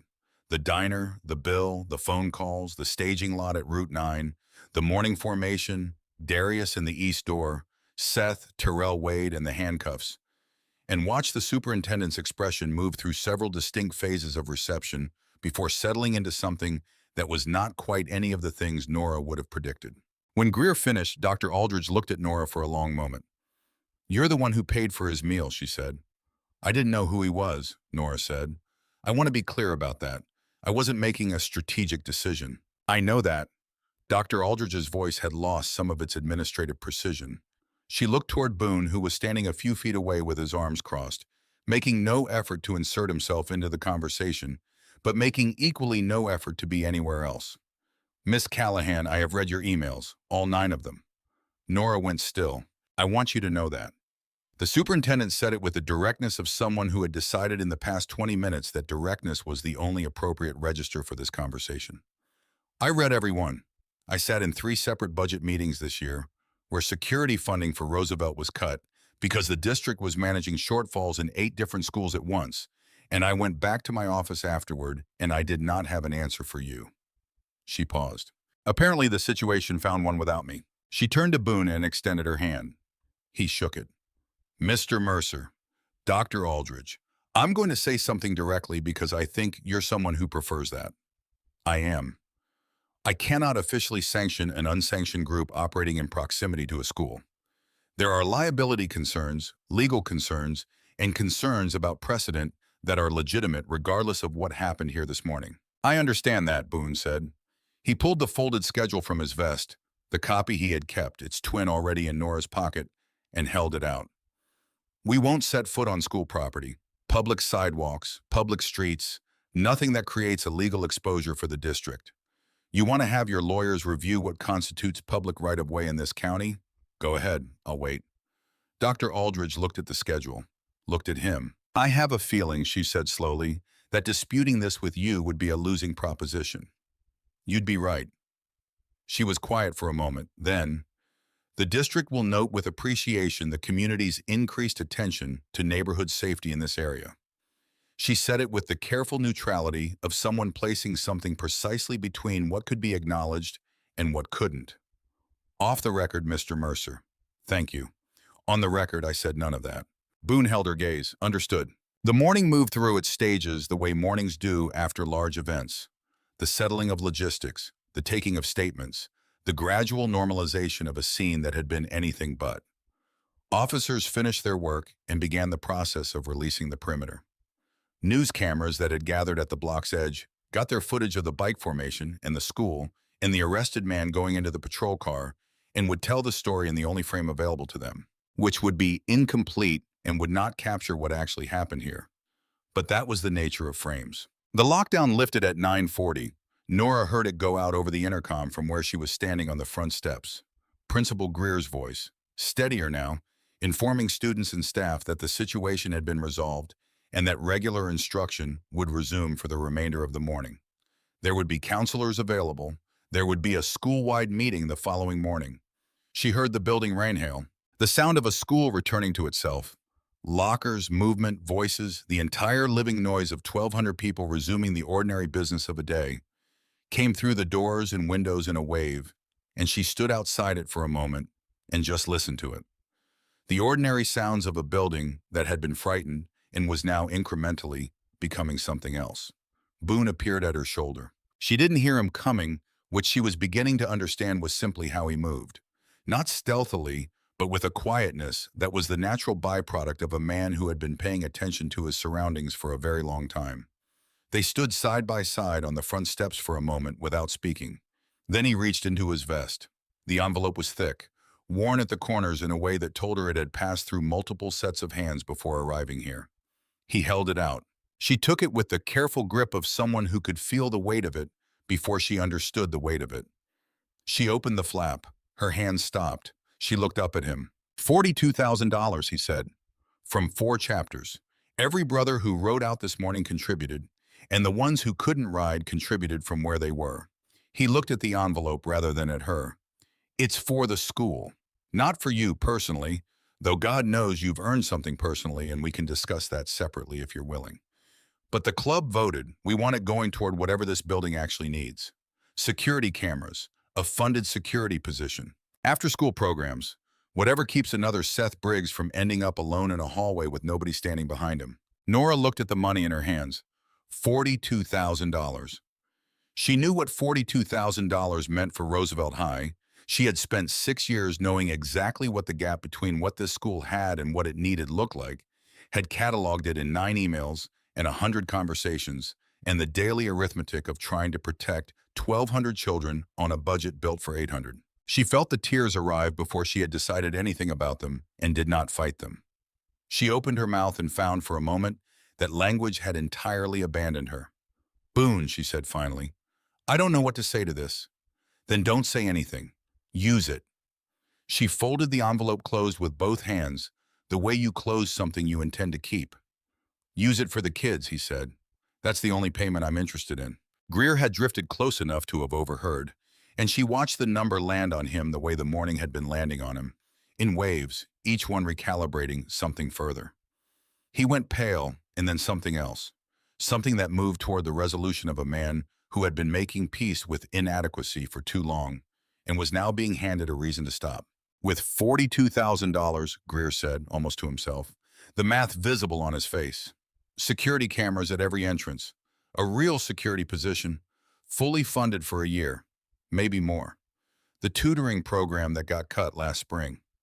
He looked at Nora with an expression she had not seen on his face in 6 years of working for him. Miss Callahan. Nora. He said her first name like he was trying it out for the first time, which she realized he probably was. This changes everything. Use it wisely, Boone said. He had the easy authority of a man accustomed to handing something over and trusting it to land well. We'll be watching to make sure you do. The last of the bike formation began to move in the late morning. Not all at once, in the way things dispersed when they had been organized by choice rather than command. Brothers peeling off in small groups, engines coming alive in clusters that moved down the street and around the corner, the wave of sound building and then receding as each group made its way back to wherever the morning had pulled them from. Nora stood near the flagpole and watched it happen. She was aware, in a way that felt different from ordinary awareness, of what she was watching. 178 men had gotten up in the dark and ridden to a school they had no connection to because someone they knew had said that a debt needed paying, and the men around him had understood without extensive explanation what that meant. She had read enough history to know that most of the things that changed the texture of ordinary life for ordinary people had not been enormous or official or properly organized. They had been exactly this: someone deciding that something was wrong and that they were going to stand somewhere different than they had been standing and see what happened. She walked Boone to his bike. It felt like the right and natural thing to do, in the way that things felt right and natural when the preceding context had been sufficiently extreme to dissolve the ordinary calculations of appropriateness. He had ridden here for her. The least she could do was walk him back. The street was quieter now, a handful of officers still present, finishing up paperwork and the last of the scene management. A few students visible at the windows above, watching the final departures with the attention of people who had witnessed something they would spend years describing to people who hadn't been there. "Can I ask you something?" Nora said. He was standing beside his bike, one hand on the handlebar, not yet ready to go. "You could have just left me a thank you note," she said. "A card. Slipped a 20 under my windshield wiper and called the debt settled. You didn't owe me anything close to what happened this morning." "Why all of this?" Boone looked at the street for a long moment. The last few bikes rolling past, brothers lifting a hand in passing. "Because," he said finally, The world is full of people who will watch something wrong happen right in front of them as long as it doesn't cost them anything personally. I have seen it my whole life. Good people, decent people, people who would tell you afterward that they felt terrible about it, that they'd wish someone had done something. He paused. And then there are people who don't have that conversation with themselves. People who see what needs doing and do it before the calculus is complete. He looked at her. You are the second kind of person. I knew it the moment you stood up in that diner. And I know it even better now, knowing what you've been walking into every morning for 6 years. He shook his head slightly. That kind of thing doesn't go unacknowledged. Not in my world. Maybe that seems out of proportion to you. Maybe from the outside this morning looks like a lot of machinery for an $18 bar tab. It did, she admitted. It was never about the money. He said it simply, without drama. It was about what it meant that you spent it the way you did. He swung his leg over the bike. The engine came to life beneath him, low and authoritative. You ever need anything, Nora Callahan? Anything at all? You ask around for the Hell's Riders. The word will find me. Debt like this doesn't expire. She looked at him. She thought of Seth on the lawn, of the paper in her pocket, of the envelope Greer was now holding with both hands like it might evaporate. You already paid it, she said. No. He pulled his glasses down, settled them into place. You paid it. $18.50 and 6 years of showing up for kids that nobody else was willing to stand behind. He looked at her one final time over the frames. Everything this morning was just us catching up. He pulled out. She stood on the curb and watched him go. Watched the lead bike find its place in the last of the formation and carry Boone Mercer down the block and around the corner and out of sight. The sound of the engines rose to its final crescendo and then fell and fell further and continued falling until it was a vibration more than a sound, and then it was neither. Roosevelt High School sat in a silence it had not sat in for 3 years. Not the silence of a building holding its breath, not the silence of students navigating hallways with the low body awareness of people who have learned to take up as little space as possible. This was different. She stood in it for a moment and tried to find the word for it and eventually arrived at clean. The silence was clean. The air where the weight had been was simply air. She went back inside. The weeks that followed moved at the pace of institutional change, slower than the event that prompted it, requiring patience, requiring the daily work of building something where something broken had been, which was different from and harder than simply removing the broken thing. But the change was real. That was what she kept returning to in the early days of it. It was real and it was visible and it was accumulating. The district fast-tracked the security upgrades. Dr. Aldridge, whose off-the-record gratitude appeared to translate into very much on-the-record action, pushed the funding through in a way that suggested she had been looking for a lever and had been handed one. Cameras appeared at every entrance within 10 days. Not the nominal single-camera installations that some schools got, but a full coverage system, every angle, every door. The kind of infrastructure that communicated to everyone who entered the building that this was now a place where things were observed and recorded. A new security officer, a former sheriff's deputy named Walter, solid and calm and the kind of person who remembered students' names without being told to, started at the beginning of the following month. Funded for 2 full years by the donation that Greer had immediately moved to formalize through the school's foundation to ensure its proper management. The tutoring program that had been cut the previous spring came back. Nora had advocated for it 3 separate times and watched it disappear in the budget discussions each time. Now it returned with adequate funding and an after-school coordinator and a roster that filled faster than anyone had predicted, because it turned out there had always been students who wanted it and the obstacle had never been interest. Seth Briggs signed up on the first day of registration. The Hollow King's presence at Roosevelt High evaporated in the days following Terrell Wade's arrest with a completeness that was both satisfying and, on reflection, logical. What the Kings had built in those 3 years had been constructed on a foundation of isolation.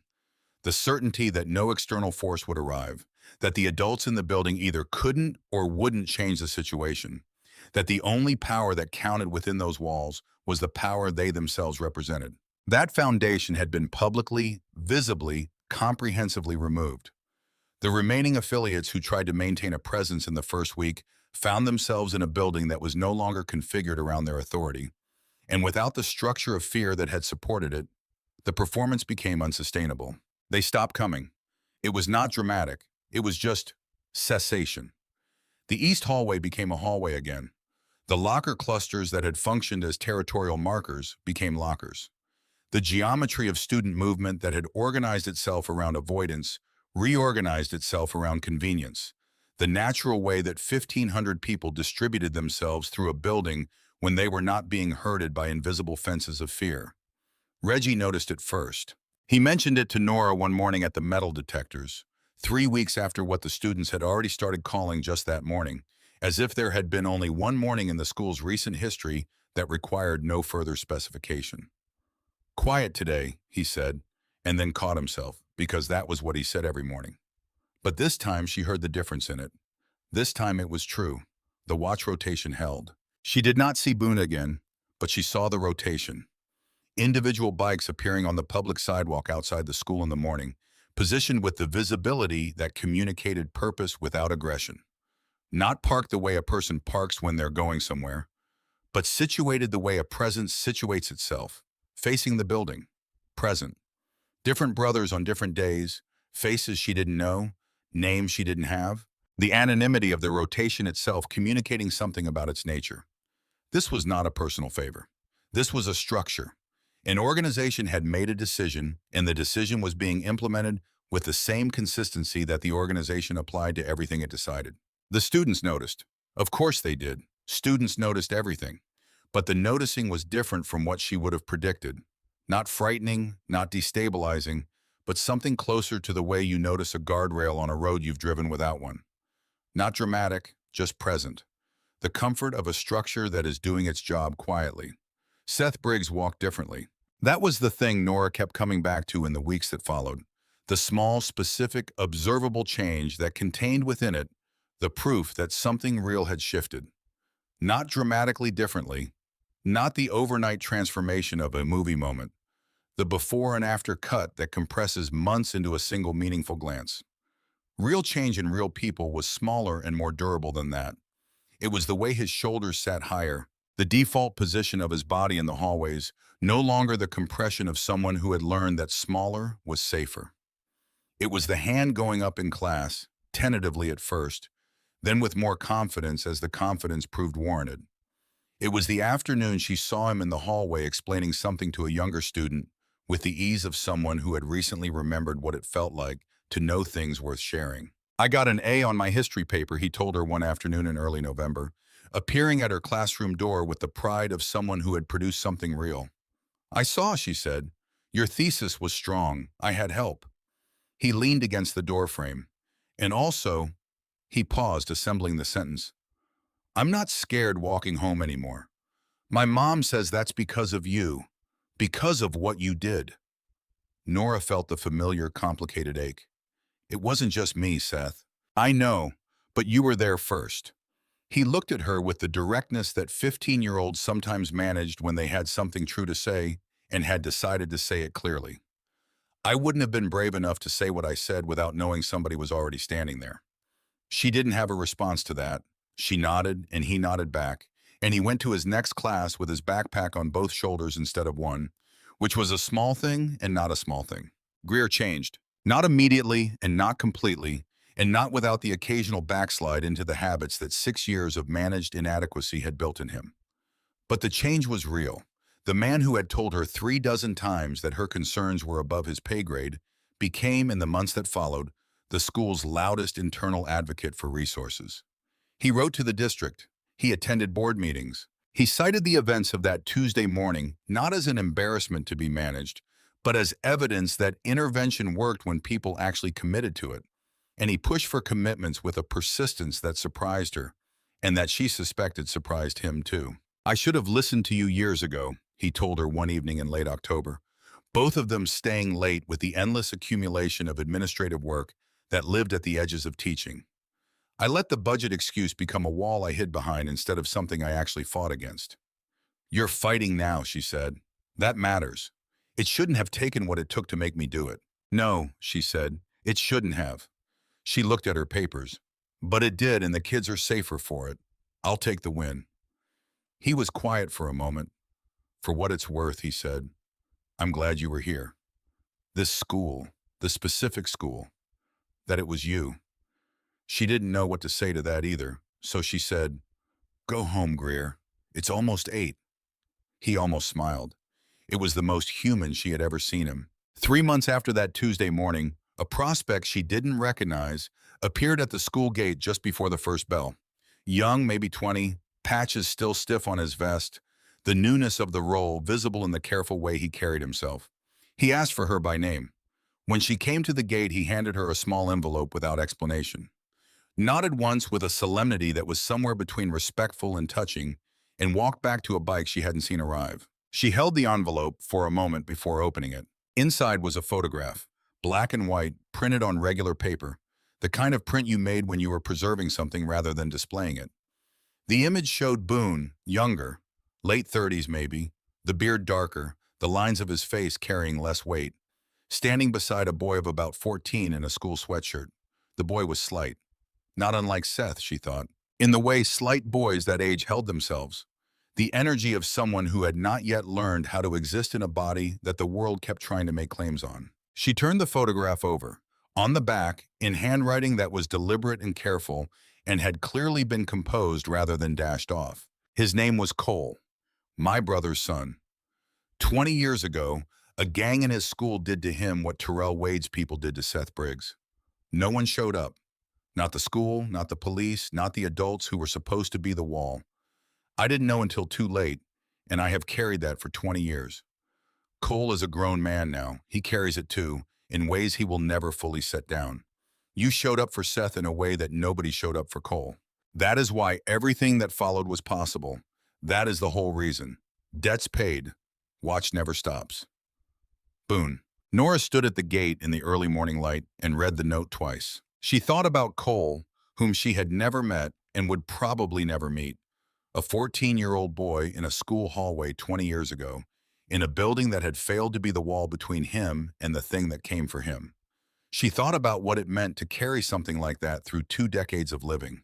She thought about Boone sitting in a bar at 3 in the morning, writing the name of a school on a corkboard, the shape of a 20-year-old grief-finding, finally, an action that answered it. She folded the photograph carefully along the existing crease. She carried it back to her classroom and put it in her desk drawer, the top one on the right, alongside the watch rotation schedule from that first morning.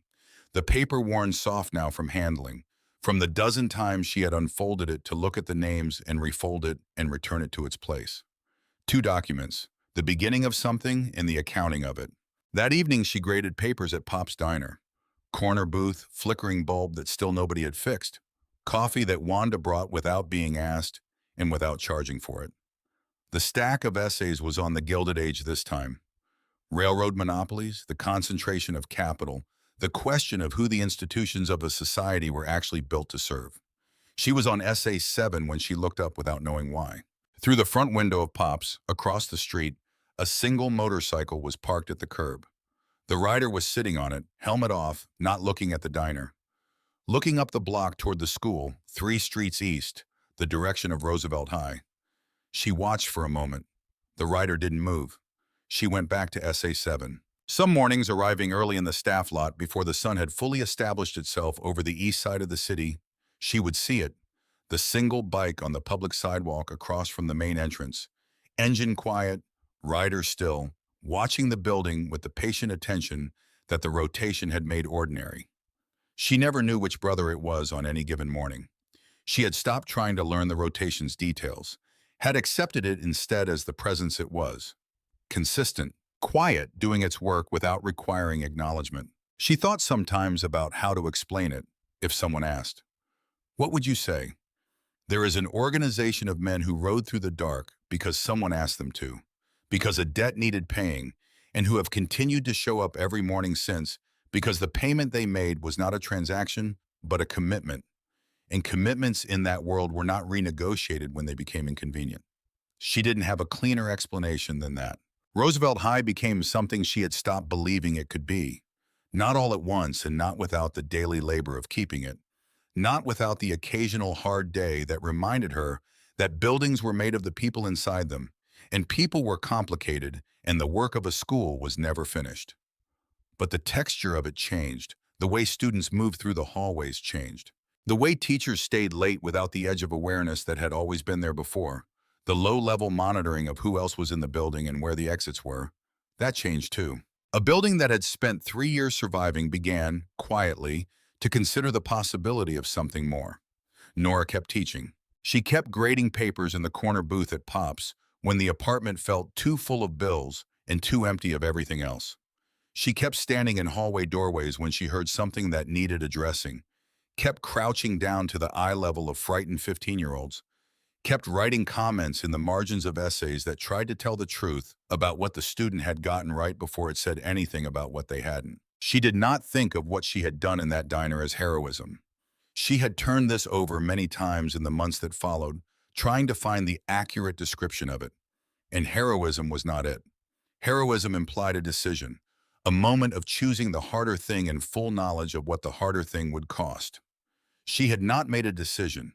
She had seen what was happening, and her body had already known what to do before she had finished forming a thought about it. That was not heroism. That was just who she was, the only way she had ever known how to move through a room. Boone had named it for her. She returned to his words sometimes, the way you return to something that stays useful. You see what needs doing and you do it before the calculus is complete. She supposed that was true. She supposed it had always been true of her, and she had never had occasion to look at it directly before someone else named it. One morning in early December, she arrived at school and Reggie was at the metal detectors as always, and he gave her the same nod he gave her every morning, and she returned it. And then he said, "Quiet today." And she looked at him. And for the first time in 6 years, neither of them reached for the qualification. Neither of them added the words that had always followed. For now, relatively, compared to, the usual fine print of a sentence that had learned to protect itself against disappointment. This morning, Reggie just said quiet, and Nora just nodded, and they both stood in the ordinary, uncomplicated truth of it for a moment. Quiet. Just quiet. She went to her classroom and wrote the date on the whiteboard and set up her lesson and drank her coffee. And through the window, the morning light fell across the desks and the room filled with the sound of students arriving. And somewhere 3 streets over the city was doing what cities did. And on the sidewalk across from the main entrance, a single bike sat quiet in the early light, with its rider watching the building, the way someone watches a thing they have decided to look after. And for the first time in a very long time, Nora Callahan walked into her first class of the day without bracing for what was coming. She just walked in, and she started to teach.